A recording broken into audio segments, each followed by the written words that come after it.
こちらのチャンネルは生成 AI のリスク、現在抱えている問題点などを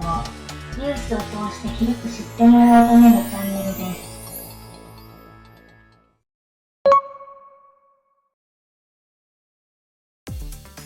以前からコラージュによるフェイクポルノや電車での痴漢行為、児童への性的虐待など、性犯罪はいつの時代も様々な形で私たちを脅かしてきましたが、その脅威に生成 AI の共犯者となってしまっていることはご存知でしょうか。近年、実在、非実在問わず、女性を対象にした脱衣アプリ、すなわち生成 AI を使って女性の写真からヌード画像を生成するサービスが多数存在し、法的にも倫理的にも大変大きな問題となっています。こちらのニュース記事によると、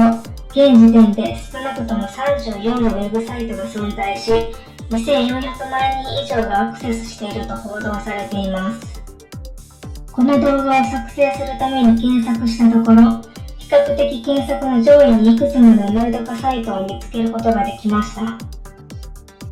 ご丁寧におすすめのサイトがまとめられていたり、使い方の解説記事までありました。試しに私もどこまで簡単に画像を生成できるのか試してみました。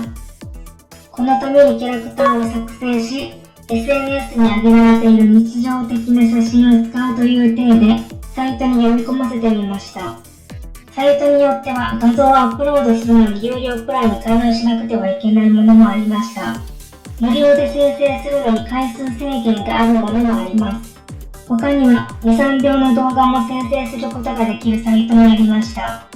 リアリティや望むシチュエーション、ポージングなどを追求するには、おおむね課金が必要なようです。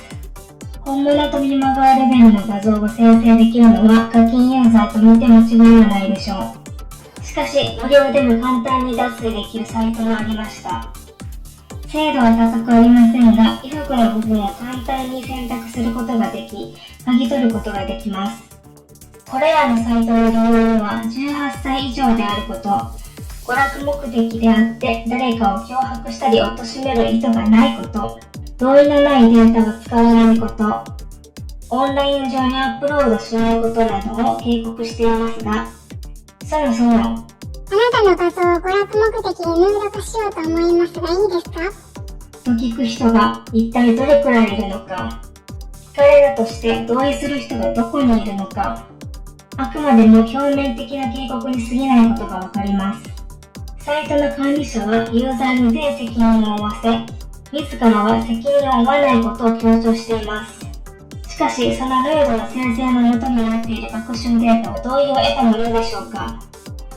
性的虐待画像が全く混じっていないと言えるでしょうか。疑わざるを得ません。実在している人物が児童だった場合、ヌード化させた画像は生成だけでなく、所持しているだけでも犯罪です。仮に個人利用目的でオンライン上にも上げず、ただ所持していただけであっても、その数が大量ならば、販売目的なのではと嫌疑をかけられることもあり得ます。生成 AI で作られた画像は著作権もないし、実在していないキャラなのだから、何をどうしようが勝手だ。と主張する人もいるでしょ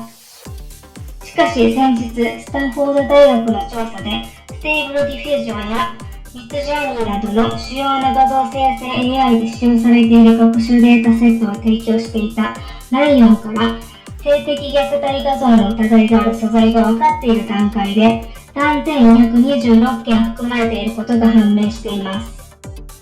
少なくとも発覚したのは9月以降のことなので、実際はそれよりはるかに多い素材が学習に使われている可能性が高いことにも注意が必要です。現在は問題のある画像は削除したとのことですが、すでに大量に生成された画像がオンライン上に出回っているのは変わらない事実です。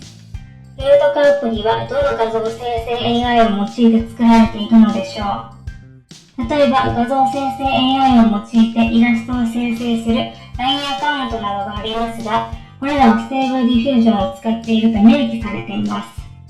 このようなサービスをポルノ目的に特化させたものがヌード化アプリなのだとしたら、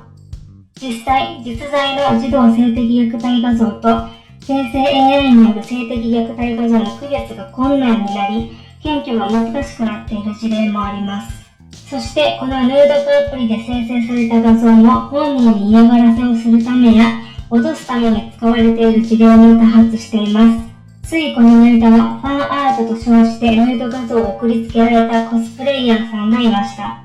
最悪のパターンとしてはオンライン上に画像を載せなくともこっそりと盗撮されてしまったらなすすべがありません。予防する方法がないわけではありません。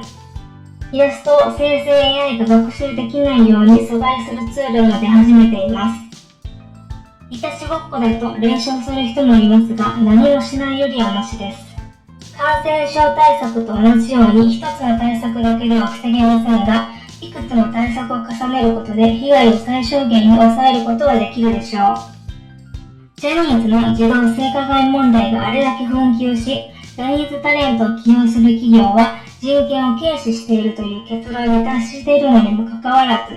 児童性的虐待画像が学習データとして使われている画像生成 AI に関しては危機感を感じないのでしょうか。根本的な問題はどちらも同じではないでしょうか。この動画を見ているあなた自身や大切な友人や恋人、娘や孫などが被害に遭ってしまったらどうしますか？倫理的に問題がある生成 AI をそれでもあなたは使い続けますか？生成 AI コンテンツを消費し続けますか？私は AI 技術自体には賛成しています。今までできなかったことができるというのは素晴らしいことだと思います。ただ、不当な情報を使っていることに納得していないだけです。使用許可を得ているクリーンなデータを用いた生成 AI にしてほしいと願っているだけです。皆さんも今一度 AI コンテンツについて考えてみてくれませんか？最後まで見ていただきありがとうございました。身近な友人、知人にこのチャンネルをシェアしてくださると嬉しいです。